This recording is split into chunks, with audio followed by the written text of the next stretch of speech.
Bienvenue sur Savoir-faire digital. Dans le domaine de l'analyse de données, la régression linéaire simple constitue un outil fondamental pour explorer les relations entre les variables. Cependant, son efficacité peut être limitée lorsque l'hypothèse de linéarité entre la variable indépendante x et la variable dépendante y n'est pas respectée.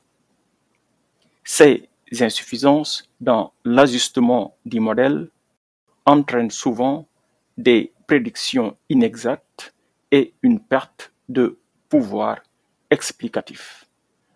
Dans la vidéo précédente, nous avons examiné un cas de non-conformité à l'hypothèse de linéarité. Cette présentation vise à résoudre le problème d'ajustement inadéquat du modèle causé par une relation non linéaire. En appliquant une transformation non linéaire à la variable x, nous montrerons comment rétablir la linéarité et améliorer le modèle de régression.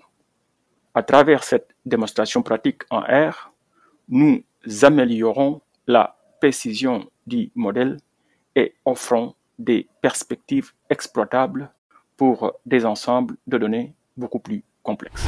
Voilà, nous avions déjà commencé cette analyse depuis la vidéo 13.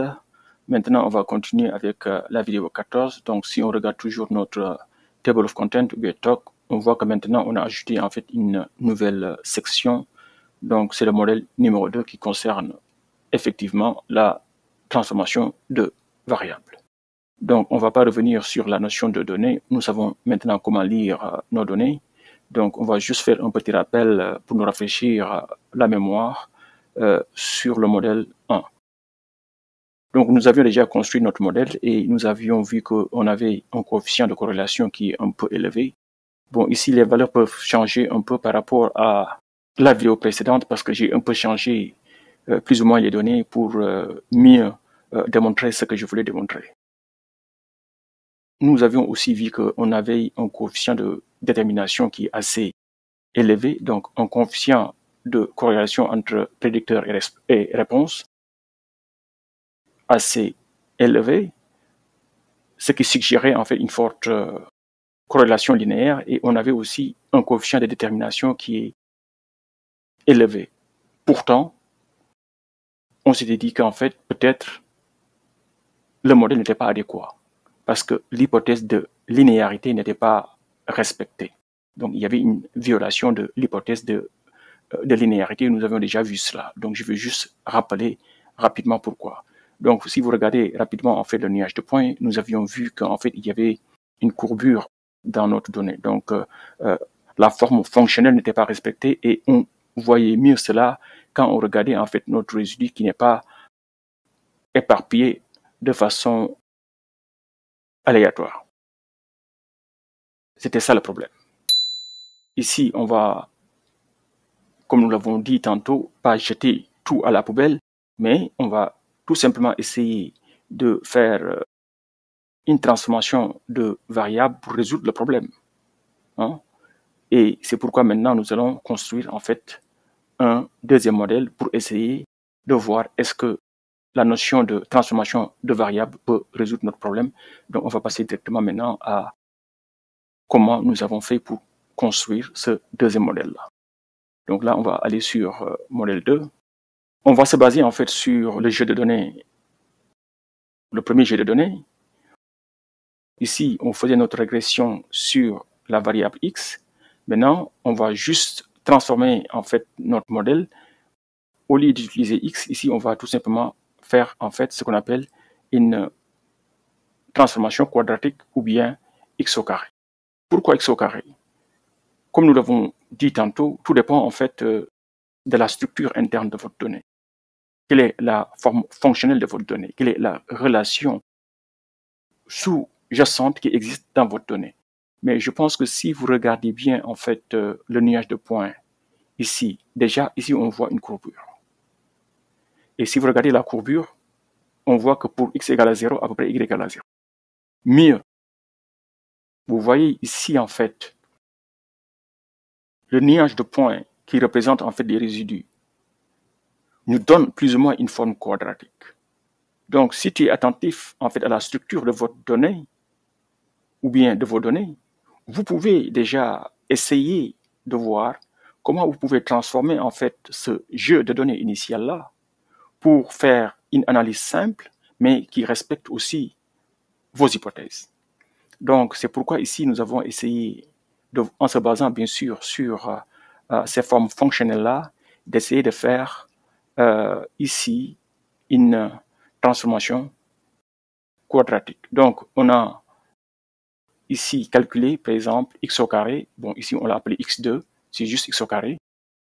Et c'est ce que nous avons mis ici dans notre jeu de données. Maintenant, au lieu de faire notre analyse sur la variable x, on va faire notre analyse sur la variable x au carré. Bien sûr, en gardant toujours comme variable réponse y. Maintenant, comment on fait cela? C'est très simple. Hein? Ici, on a déjà notre jeu de données initial ici. Ça, c'est le code. Qu'est-ce qu'on fait? Je fais toujours dans le même jeu de données, donc df1. J'ajoute en fait une colonne x2 pour dire qu'en fait, c'est x à la puissance 2. Et bon, le reste, c'est simple. X à la puissance 2, c'est x fois x. Donc, vous comprenez ce que nous avons fait ici. Multiplier en fait la colonne x par elle-même. Et ça te donne en fait une colonne au carré que nous avons appelée x2. Et après, on teste tout simplement si en fait le calcul est bien fait. Et là, on regarde maintenant c'est quoi la structure de notre jeu de données df1. Maintenant, vous regardez ici que maintenant, on a une colonne qui s'appelle x2 et qui a les valeurs qui correspondent au carré de la variable x. Très bien. Une fois que nous avons cela, maintenant, on va continuer. On va construire notre modèle 2 et on va aussi aller regarder maintenant la nature de ρ et de r au carré. Ρ, n'oubliez pas, c'est la corrélation et R2, c'est le coefficient de détermination. Maintenant, regardez ce qui se passe. Après cette transformation de variable, on a ici un coefficient de corrélation qui est égal à presque 1, 0.9999. Ce qui veut dire qu'ici, la relation linéaire a été améliorée grandement. Ok? Avant, on avait 0,975, ce qui signalait une forte corrélation, mais maintenant, la corrélation est encore mieux. Et si on regarde aussi notre coefficient de détermination, elle est très grande aussi, comparée à l'autre coefficient de détermination. Maintenant, c'est comme si, en fait, notre modèle explique à 100% la variabilité de y si on utilise x au carré au lieu de x. Voilà, mais comme je dis, tout ceci, ce n'est que des calculs. Il va falloir maintenant encore tester, est-ce que maintenant l'hypothèse de linéarité est respectée. Donc, on a encore tracé le nuage de points, c'est très simple. Donc, sur l'axe des x, on a le prédicteur, sur l'axe des y, on a la variable réponse. Maintenant, ici, pourquoi je ne l'ai pas appelé x? Parce que ce n'est pas x, en réalité. Ici, c'est x au carré qu'on a mis sur l'axe horizontal au lieu de x. Et sur l'axe des y, on a toujours gardé y. Et on voit nettement que maintenant, la relation est très clairement linéaire. Le nuage de points embrasse, en fait, la droite de régression. Contrairement à ce que nous avions auparavant avec le premier modèle qui est là, vous voyez qu'ici, il y avait une courbure. Maintenant, la courbure disparaît ici, dans notre nuage de points avec le modèle 2. Mieux, si vous allez regarder en fait le premier modèle, si vous tracez en fait le nuage de points qui représente les résidus, on avait une forme quadratique, ce qui signalait qu'il y a un problème en fait. Les résidus n'étaient pas aléatoires. Maintenant, regardez ici ce qui se passe. On a une dispersion complètement aléatoire maintenant en fait des résidus.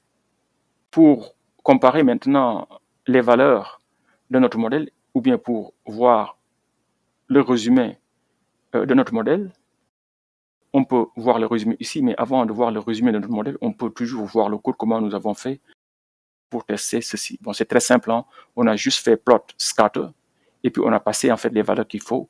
Après plot résiduel, on a passé en fait le modèle 2. Maintenant, attention, vous pouvez me demander d'où vient cette fonction-là, plot scatter et plot résiduel. Rappelez-vous, depuis le modèle 1, nous savions que nous allons continuer cette démonstration-là. Maintenant, ça maintenant, c'est des notions de développement que vous allez utiliser pour améliorer votre analyse.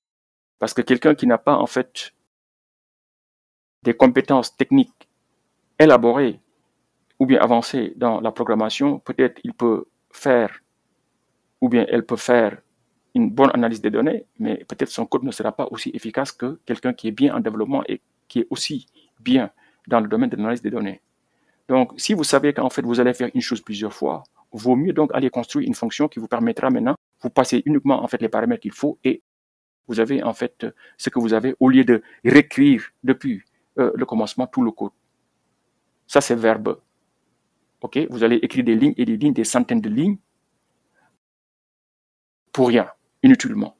Ok, donc bon, on va aller regarder encore comment nous avions déjà défini ces deux fonctions-là.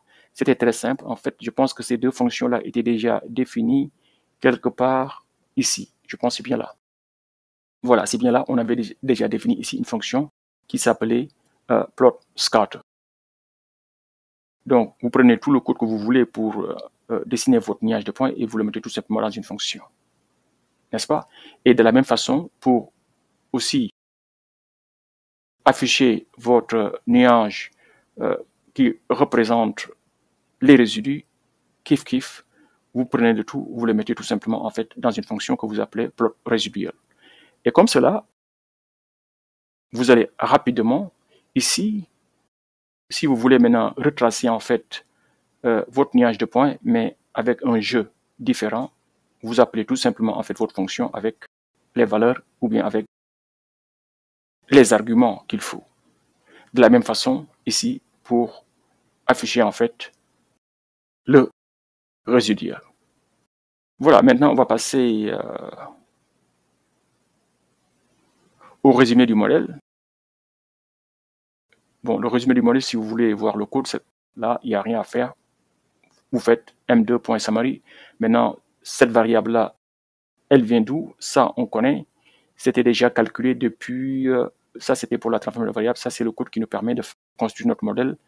Je pense que c'était ça. Donc, vous passez votre modèle et vous appelez la fonction summary et vous avez le résumé de votre modèle. Et maintenant, on peut comparer les valeurs que nous avons ici. Bon, là, je vais ouvrir. Nous avons un intercept qui est beaucoup plus conforme à la réalité, exactement. Parce que maintenant, nous avons en fait la variable de l'intercept maintenant est proche de 0, négatif 0.3 à peu près. Voilà. C'est mieux que ce que nous avions avant. Avant, on avait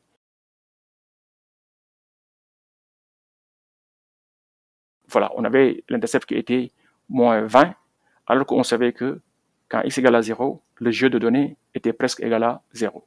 Maintenant, de la même façon, ici, quand on regarde quand x égale à 0, presque y égale à 0. Cette valeur de l'intercept-là est beaucoup plus stable. Voilà. La pente est égale à 1. Ce qui veut dire que, en réalité, la forme est exactement quadratique.